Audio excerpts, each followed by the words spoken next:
안녕하십니까. 저는 서울아산병원 심장내과 현준호라고 합니다. 오늘은 신부전에 대해서 말씀을 드리고자 합니다. 내용에 들어가기 전에 구독과 좋아요, 알림 설정 누르고 시작하도록 하겠습니다.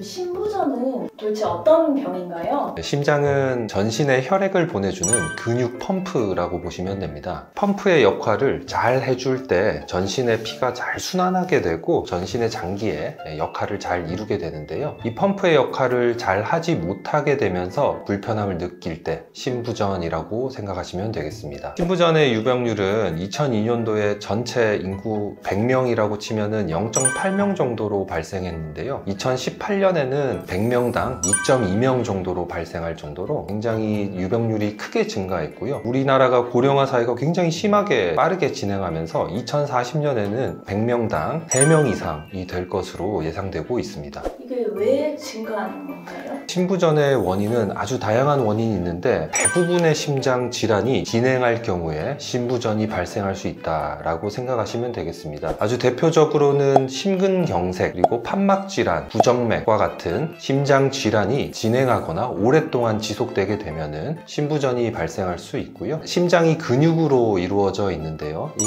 근육 자체에 병이 들게 되면 신부전이 발생할 수 있고 그 원인을 심근병증이라고 이야기하게 됩니다. 이렇듯이 심장 기능이 떨어져서 증상이 발생하는 신부전이라는 말을 붙일 수가 있고, 또 하나는 이 신부전이 발생한 원인에 대해서도 진단명이 붙을 수 있기 때문에 예를 들어서 심근병증, 판막질환, 심근경색, 협심증 이런 것들이 아주 대표적입니다. 또 다른 원인으로는 여러 가지 전신질환이 아주 심하게 진행하는 경우, 조절이 잘 되지 않는 경우에도 신부전이 발생할 수 있습니다. 아주 대표적인 원인으로는 고혈압, 조절되지 않은 혈압을 들 수가 있고요. 만성 콩팥병증이 조절되지 않은 상태로 오랫동안 지속된 경우에는 신부전이 발생할 수 있습니다. 이 외에도 갑상선 질환의 경우에도 심장 근육의 기능을 떨어뜨리는 경우가 있고 부정맥을 잘 발생시킬 수가 있고요. 입원 환자에게서 흔하게 발생하는 원인 중에 하나로 스트레스성 심근증이라는 것이 있는데요. 스트레스를 심하게 받는 상황, 이것은 이제 신체적으로도 그럴 수 있고요. 여러 가지 질환으로 스트레스를 받을 수도 있고 감정적으로도 받을 수가 있습니다. 내가 오늘 남편에게 너무 스트레스를 많이 받았다. 그런 경우에 스트레스가 내가 너무 심할 경우에 심근증, 신부전으로 이어지는 경우가 있는데요. 이러한 경우는 대부분 저절로 회복되는 경우가 많습니다.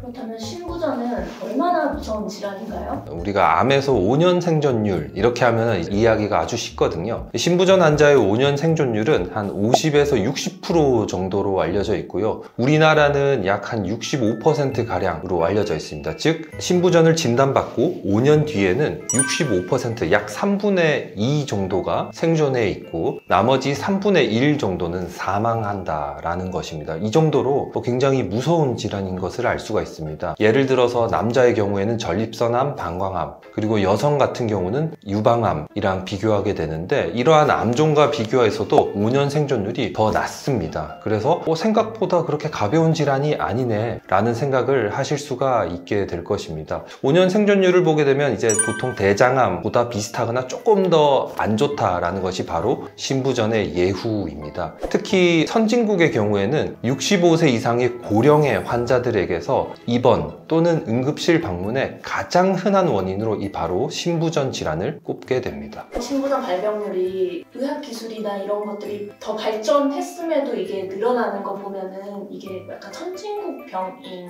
건가요? 아니면은 원래는 비슷한 수준으로 발병하는데 병원을 더 많이 가서 더 많이 발견해서 더 많이 받게 돼서 생기는 두 가지 다 맞는 얘기긴 합니다. 전 세계 유병률을 보면은 전반적으로는 비슷합니다만 선진국이 약간은 높습니다. 이게 왜 그러냐라고 생각을 했을 때 여러 가지 다른 지병을 가지고 있는데 옛날에는 지병이 너무 심해지게 되면 이제 돌아가셨죠, 사실. 그렇지만 요즘 의학이 좋아지면서 조절이 되면서 생존을 점점점 길게 하게 되고 그런 것이 것이 심장에 영향을 미치게 되면서 심부전 유병률이 높아졌다라고 보는 이유가 하나가 있고요. 또 하나는 선진국의 경우에는 오히려 의료 접근이나 의료 진단율 이런 것들이 높아짐으로써 더 많이 발견해서 되는 경우가 있습니다. 그렇지만 일반적으로는 전자로 생각하시면 좀 더 되겠습니다. 90년대 초반에 비해서 유병률이 계속 이렇게 상승하고 있는 것도 어떤 질병 부담이 증가함으로써 심부전의 유병률을 증가하는 것에 기여하고 있는 것이 아닌가 이렇게 생각하고 있습니다. 또 나이 들면 좀 많이 생기는 거예요? 네, 맞습니다. 나이가 많을수록 심부전 발생이 훨씬 높습니다. 예를 들어서 우리나라 통계를 보면 80세 이상에서는 18%, 5명 중에 1명 정도는 심부전이 있다라고 나오고요. 나이가 들면 들수록 발생 위험이나 유병률이 쭉 올라가게 됩니다. 즉 나이가 들수록 생기는 고령의 질환이다라고 이해하시면 됩니다. 그렇지만 획일화 할 수는 없어요.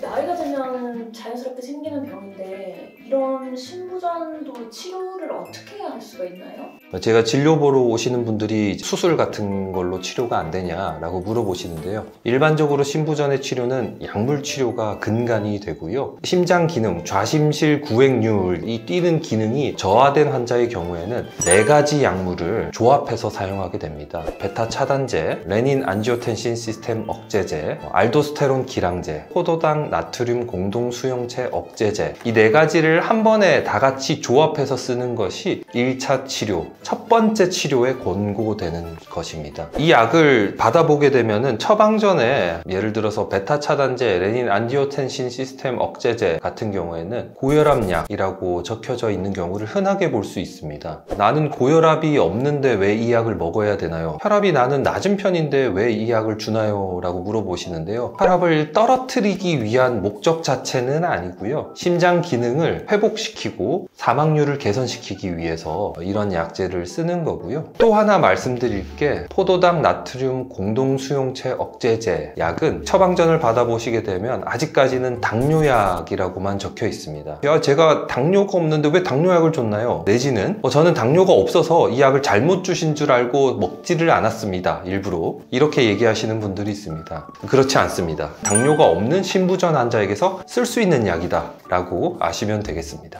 그렇지만 이 약물 치료만으로 회복되지 않는 아주 일부의 환자에게서는 박동기나 재세동기와 같은 치료가 권고되게 됩니다. 재세동기의 경우에는 요만한 기구가 왼쪽 가슴 쇄골뼈 밑에 들어가게 되고요. 우리 심장 안으로 전극선이 들어가서 가만히 아무 역할을 안 하고 기다리고 있습니다. 심장마비가 보통 이제 심실성 부정맥이 생겨서 발생하게 되는데요. 가만히 기다리고 있다가 그런 게 생겼을 때 딱 감지를 하고 영화나 드라마에서 이렇게 전기 충격 꽝 주는 것처럼 이 전극선이 그것을 알아채고 전기 충격을 알아서 주게 됩니다. 심장마비가 오는 상황을 조금 벗어나게 도움을 준다. 사망의 위험을 떨어뜨려 준다 라고 아시면 되겠고요. 이 재세동기를 넣으면 심장 기능이 회복되는데 도움이 되나요? 라고 물어보시는데 이 재세동기를 넣는 것 자체만으로 일반적으로는 심장 기능의 회복에 도움은 되지는 않습니다. 다만 이러한 1차 치료제나 여러 가지 약물 치료로 심장 기능이 회복되지 않음으로써 많이 병든 심장으로 인해서 급사나 사망 위험이 높은 환자에게서 사망 위험을 떨어뜨려주는 역할을 하게 됩니다. 또 하나는 심부전 환자에게서 심실 재동기화 치료, 일종의 박동기의 한 종류의 치료를 받아볼 수 있는데요. 일부 환자에게서만 적응이 됩니다. 이 적응이 되는 심부전 환자에게서 이 심실 재동기화 치료를 하게 되면은 아주 크게 효과를 보는 경우가 있고요. 따라서 적응이 된다면 적극적으로 고려가 필요합니다. 나는 맥이 느리지도 않고 실신도 안 했고 했는데 왜 박동기를 넣어야 되나요? 라고 물어보시는데요. 물론 박동기의 일종인 건 맞습니다만 왼쪽 심장과 오른쪽 심장이 뛰는 것이 박자가 잘 맞지 않기 때문에 양쪽 심장을 고르게 잘 뛰어주게 하는 말 그대로 재동기화, 박자를 맞춰주게 됩니다. 이 맞춰주는 것 자체가 굉장히 심장 기능이 회복되고 사망률이 떨어진다고 알려져 있기 때문에 실신이나 서맥이 있지 않은, 맥이 느리지 않는 환자에게서도 심실 재동기화 치료가 적응이 됩니다 라고 담당 선생님께 들으셨다면 적극적으로 고려해 보시는 것이 좋겠습니다.